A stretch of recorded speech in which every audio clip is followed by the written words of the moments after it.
Père, tu m'as dit ce jour-là, de la même manière, tu as placé tes paroles dans la bouche du prophète Jérémie. Tu as placé aussi ta parole dans ma bouche. Merci de nous parler. Au nom puissant de Jésus. Merci pour l'Esprit Saint. Au nom de Jésus. Amen. Je suis dans le livre des prophètes Jérémie. Je vais lire le 2e chapitre et je vais lire les 3 premiers versets. La parole de l'Éternel me fit adresser en ces mots. Va, écris aux oreilles de Jérusalem. Ainsi parle l'Éternel. Je me souviens de ton amour lorsque tu étais jeune, de ton affection lorsque tu étais fiancé, quand tu me suivais au désert, dans une terre inculte. Israël était consacré à l'Éternel, il était le prémices de son revenu. Tout ce qui a mangé se rendait coupable, et les malheurs fondaient sur eux, dit l'Éternel.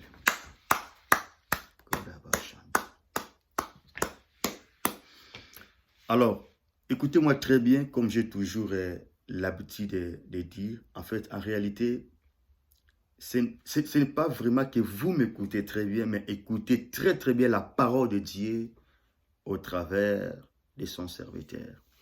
La Bible nous dit ceci. Vous savez, à tout moment, je médite ces paroles, ça me rend... en fait, ça me fait comprendre les temps de cœur de Dieu. Quand il parlait au prophète Jérémie en ces temps-là au sujet de ses prophéties. Et la Bible nous dit ceci. Je me souviens de ton amour lorsque tu étais jeune. Écoutez-moi très bien. Vous savez, quand on est jeune, on a la vigueur, une force, une énergie incroyable. Alors, l'Éternel rappelle Israël en disant, aujourd'hui l'Éternel te rappelle. Toi le serviteur de Dieu, la servante de Dieu, enfant de Dieu. L'Éternel te dit ceci. Je me souviens de ton amour lorsque tu étais jeune. Je me souviens même les premières fois que tu as entendu parler de Jésus-Christ. Je me souviens quand tu as été baptisé. L'Éternel te dit, je me souviens quand tu as reçu Jésus étant que ton Seigneur et ton Sauveur. L'Éternel te dit, je me souviens encore quand tu as débuté ton ministère.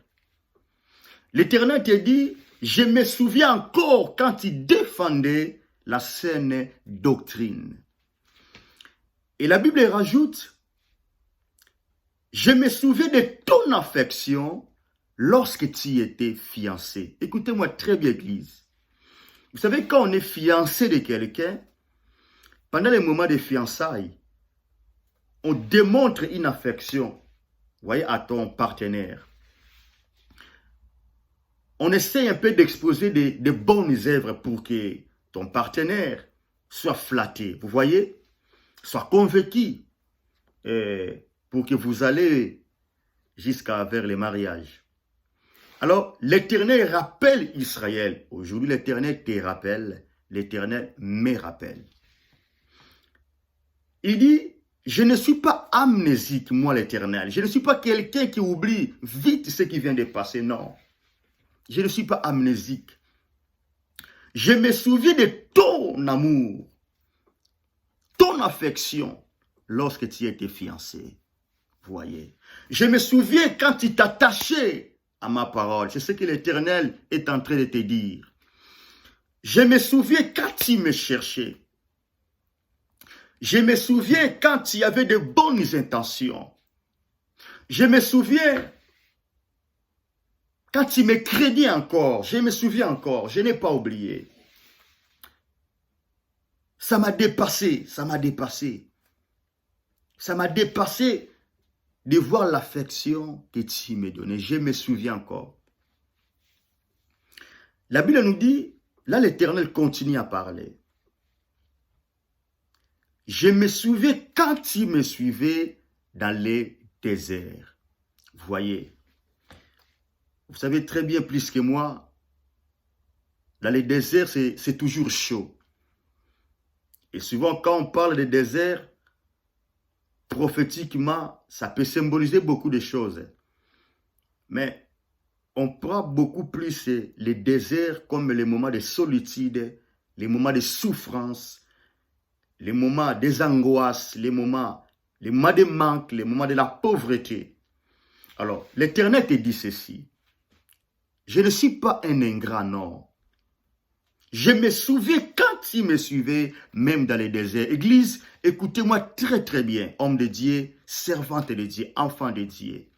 L'Éternel te dit ceci, je ne suis pas ingrat. Je n'ai pas oublié quand tu me suivais. Même dans les déserts, c'est-à-dire quand tu n'avais rien, mais tu me suivais. Quand tu n'avais pas encore la maison, mais tu me suivais. Quand tu n'avais pas encore de quoi manger, de quoi vêtir, mais tu me suivais. L'Éternel te dit, quand tu n'avais pas encore la popularité comme tu as aujourd'hui. Je me souviens, tu me suivais. Quand tu n'avais pas encore de partenaire pour te soutenir, tu me suivais. Je me souviens encore. Tu me suivais dans les déserts. Je me souviens encore. Quand tu n'avais pas encore de papiers dans les pays étrangers que tu es, je me souviens encore, mais tu me suivais quand même. Quand tu n'avais pas encore de voiture, je me souviens. Quand tu n'avais pas encore de travail, je me souviens, moi l'Éternel, quand tu me suivais au désert. Tu n'avais pas encore l'influence que tu as aujourd'hui, non. Tu n'avais pas encore le nom que tu as aujourd'hui. Tu n'avais pas encore. Tu me suivais dans les déserts. Je n'ai pas oublié. Je n'ai pas oublié. Quand tu souffrais, mais tu me suivais quand même. C'était dans les déserts. Je me rappelle encore Israël. Je me souviens encore l'église. Je n'ai pas oublié. Je n'ai pas oublié. Je ne suis pas amnésique. L'Éternel te dit, il n'a pas oublié quand tu les suivais.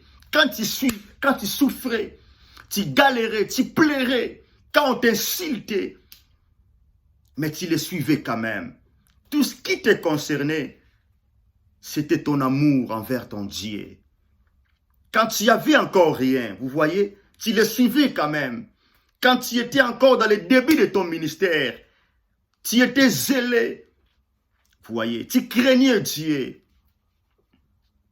Quand tu étais encore fiancé, tu t'attachais à lui. Tu avais de bonnes intentions. Tout ce qui te concernait, c'était partager la bonne nouvelle. Tu gagnais des âmes pour Jésus. L'Éternel te dit, je me souviens de tout ça. Je me souviens. Je n'ai pas oublié. Je n'ai pas oublié. Et la Bible rajoute quelque chose de très très fort qui me fait très très mal, j'avoue. Je vous ai dit, à tout moment, je médite cette parole. Je peux ressentir l'âme de Dieu ou le cœur de Dieu. Sa tristesse en fait. Il rajoute dans le 3e verset, il dit, Israël était consacré à l'Éternel. Écoutez-moi très bien, Église. Au moment dont je te parle, tu as été consacré. L'Éternel commence à te conjuguer dans les temps passés. Tu n'es plus consacré, mais tu as été consacré. La Bible dit Israël était consacré à l'Éternel. Israël n'est plus consacré, mais Israël était consacré à l'Éternel.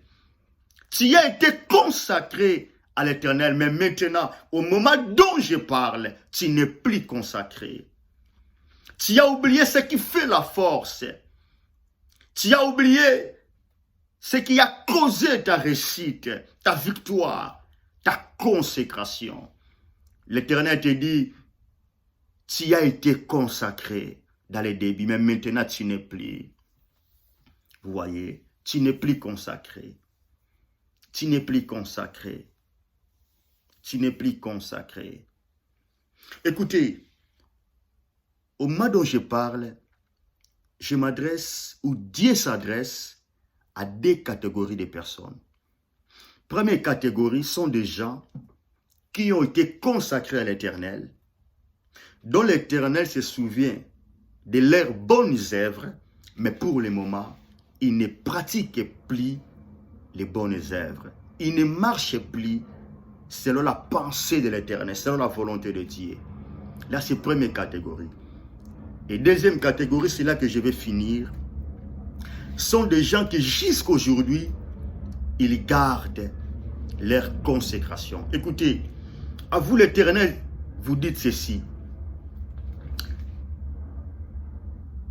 Ce qui fait votre force, ce qui fait votre réussite, ce qui fait que les gens vous sollicitent, ce qui fait que les gens vous aiment beaucoup, ce qui fait que des partenaires s'approchent de vous, ce qui fait que vous soyez influent, ce qui cause réussite de votre ministère, l'Éternel me dit de te dire, c'est votre consécration.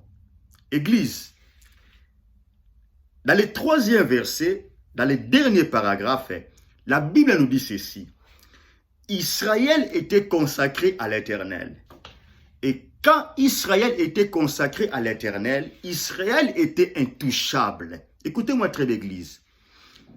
L'Éternel dit, tout ce qui pouvait prendre risque de toucher Israël, il a subi les conséquences de son risque. Vous voyez. Quand Israël était consacré, il était intouchable. Mais l'Éternel dit, aujourd'hui Israël est devenu comme tout le monde. Vous voyez. Parce que tu as perdu ta consécration, l'ennemi a pris l'accès. Parce que tu as perdu ce qui faisait la force, l'ennemi s'est permis de te toucher. L'Éternel te dit ceci, garde ta consécration. Parce que ce qui fait que l'ennemi ne te touche pas, c'est ta consécration. Ce qui fait que, malgré beaucoup de pièges, malgré des poisons, des attaques nocturnes, pendant la journée, mais ce qui fait que tu ne sois pas vaincu, l'Éternel me dit de te dire, c'est la consécration que tu gardes encore avec lui. Et Dieu t'encourage de garder ta consécration, car c'est ce qui fait ta force. Et toi qui avais perdu la consécration, l'Éternel m'envoie pour te dire, revenez encore dans la raison, car il est ton Père. Il est prêt de te recevoir. Il n'a pas oublié toutes les bonnes œuvres que tu as pratiquées déjà, mais tu peux encore faire mieux. Et Dieu peut encore faire mieux avec toi, car il n'a pas encore fini avec toi.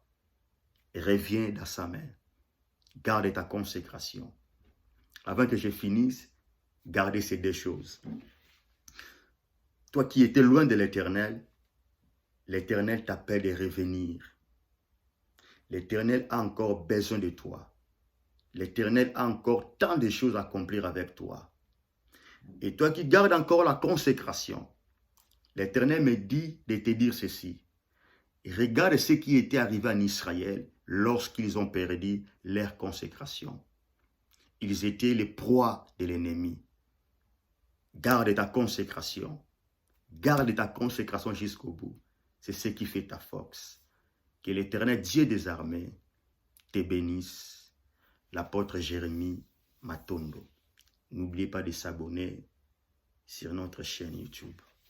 L'Éternel vous bénisse, l'Éternel vous garde. Au nom puissant de Jésus. Bonne semaine. Amen.